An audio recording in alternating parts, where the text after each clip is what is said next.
Good morning, everyone. So today we will discuss again atomic number, mass number, number of neutrons, number of protons, ठीक है, number of electrons and name of the atomic species.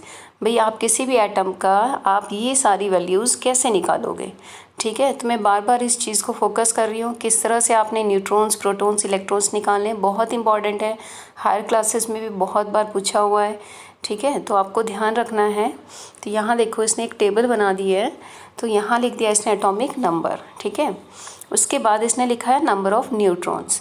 तो सिर्फ आपने इन दोनों को use करते हुए बाकी पार्ट्स को फिल करना है।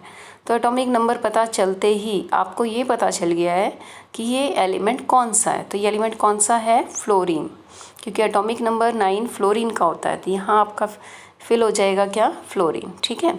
दूसरी बात आपको पता चल गया एटॉमिक नंबर जो होता है वही प्रोटॉन्स होते हैं। तो आप यहाँ फिल कर दोगे क्या? 9। तो प्रोटॉन्स भी पता चल गया आपको कितने हैं? 9, ठीक है। थर्ड अगर आप बात देखते हो यहाँ पे नंबर ऑफ़ इलेक्ट्रॉन्स, क्योंकि चार्ज कहीं भी नहीं बताया इसने, ठीक है, 20 पे चार्ज है या नहीं। तो जितने एटॉमिक नंबर है यानी जितने प्रोटॉन्स हैं उतने ही इलेक्ट्रॉन्स हैं। तो इलेक्ट्रॉन्स भी कितने हो गए? 9, ठीक है। अब देखो मास नंबर कितना हुआ। आपने क्या करना है? प्रोटॉन्स और न्यूट्रॉन्स को ऐड कर देना। तो इसका क्या आ जाएगा? Mass number. क्लियर। तो सेम आपको इसी तरह से बाकी की टेबल को भी फिल करना है, ठीक है। अब यहाँ देख लो फिर से इसने क्या कर दिया है, इसने एटॉमिक नंबर दे दिया है और मास नंबर दिया है। तो आप क्या करोगे? न्यूट्रॉन्स निकालने के लिए आप क्या करोगे? मास नंबर में से एटॉमिक नंबर को माइनस कर देना, ठीक है, या फिर प्रोटॉन्स को माइनस कर देना। प्रोटॉन्स दिए नहीं हुए तो हमें पता है एटॉमिक नंबर प्रोटॉन्स के इक्वल ही होता है, तो आप न्यूट्रॉन्स निकाल लोगे। एटॉमिक नंबर क्या है? 16। तो यहाँ भी लिख दो आप कितना? 16 प्रोटॉन में। अब 16 एटॉमिक नंबर पता चल चुका है, तो इट मीन्स आपको ये पता है कि ये कौन सा एलिमेंट है, वो इसने लिख ही रखा है, सल्फ़र, ठीक है। तो इलेक्ट्रॉन्स भी आपको पता चल गया है, क्योंकि यहाँ पे चार्ज के बारे में मेंशन नहीं है, तो ये इट मीन्स न्यूट्रल है। तो एटॉमिक नंबर भी कितना है इसका? इलेक्ट्रॉन्स कितने हैं इसके? 16, ठीक है।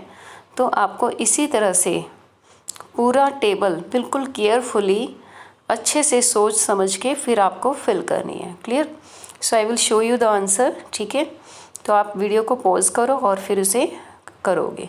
तो ये सेकंड का आंसर है, ठीक है। आपने बार बार टेबल को देखना है, 3rd, 4th and 5th। Clear.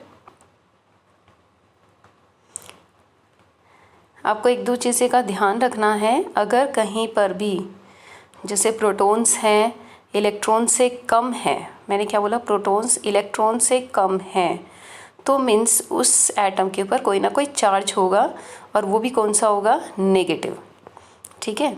तो आप टेबल को अच्छे से आप देखोगे, मैंने क्या बोला? प्रोटॉन लेस देन इलेक्ट्रॉन है तो उस पर चार्ज है, और वो भी कौन सा होगा? नेगेटिव, क्योंकि इलेक्ट्रॉन ज़्यादा है तो नेगेटिव होगा। और अगर प्रोटॉन ज़्यादा है किससे? इलेक्ट्रॉन से, तो उस पर फिर चार्ज होगा, बट किसका होगा? प्लस का, ठीक है। तो आपको ये सारी चीज़ें ध्यान में रखते हुए आपको ये टेबल कंप्लीट करनी है। Clear. So do up to this. Thank you.